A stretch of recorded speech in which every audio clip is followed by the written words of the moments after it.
Hello बच्चों, good morning. मैं माया मंगला लेकर आई हूँ आपके सामने एक वीडियो जिसका शीर्षक है 1857 के विद्रोह के परिणाम। इससे पहले की वीडियो में बच्चों आपने देखा था 1857 का विद्रोह कहाँ हुआ और उसके मुख्य कारण कौन से थे। आज हम जानेंगे इसके परिणाम क्या क्या रहे। ये विद्रोह देखने में तो लगता है कि ये असफल रहा, लेकिन ये दूरगामी परिणाम अपने छोड़ कर गया।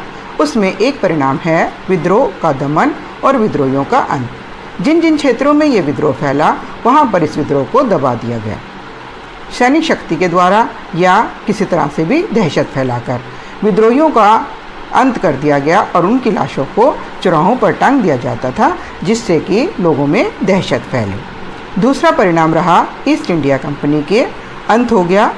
1757 से 1857 तक 100 वर्ष पूरे होते हुए ईस्ट इंडिया कंपनी ने जो जो कार्य किए थे उन सब कार्यों का अंत कर दिया और 1858 में ब्रिटिश संसद में एक अधिनियम पास किया गया, जिसके अंतर्गत भारतीय सचिव राज्य सचिव की नियुक्ति कर दी गई और 15 संसदीय सदस्य बोर्ड की भी नियुक्ति की गई, जो पूरे देश के कार्यभार को संभालते थे।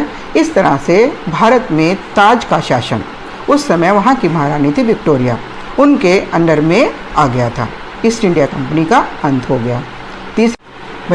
तीसरा परिणाम है मुग़ल शासकों का अंत। अंतिम मुग़ल शासक बहादुर शाह जफर को 1857 के विद्रोह का नेता नियुक्त किया गया था।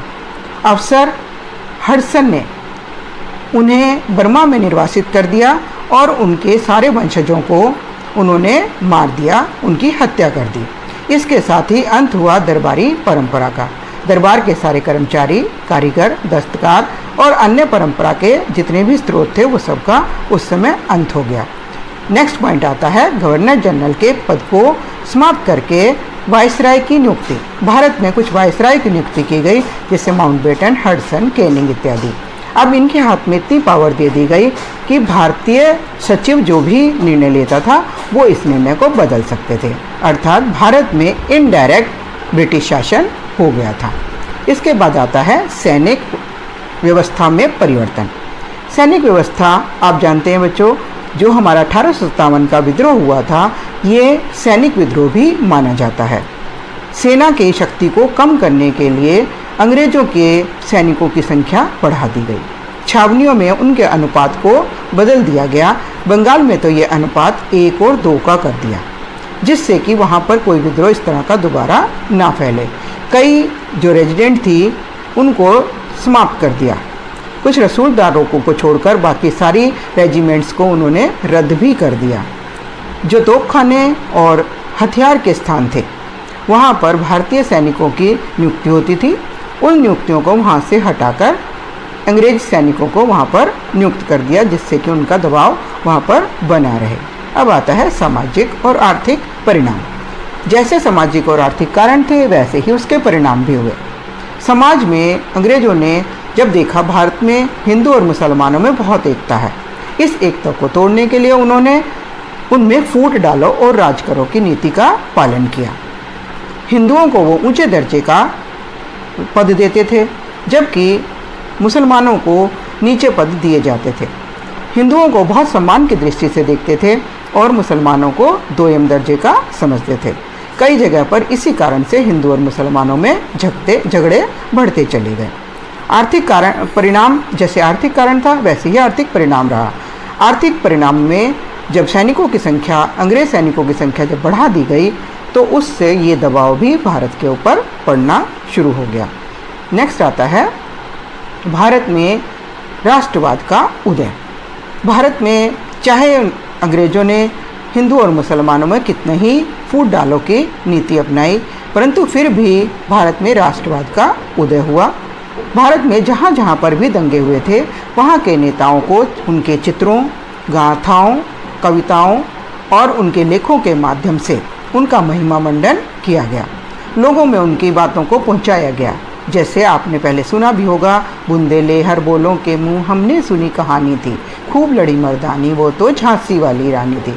इस तरह उन नेताओं की गाथाओं को लोगों तक पहुंचाया। लोगों में अब एक मुद्दा रह गया था, सिर्फ देश को आज़ाद कराने का। इस तरह देश में राष्ट्रवाद की भावना का उदय हुआ।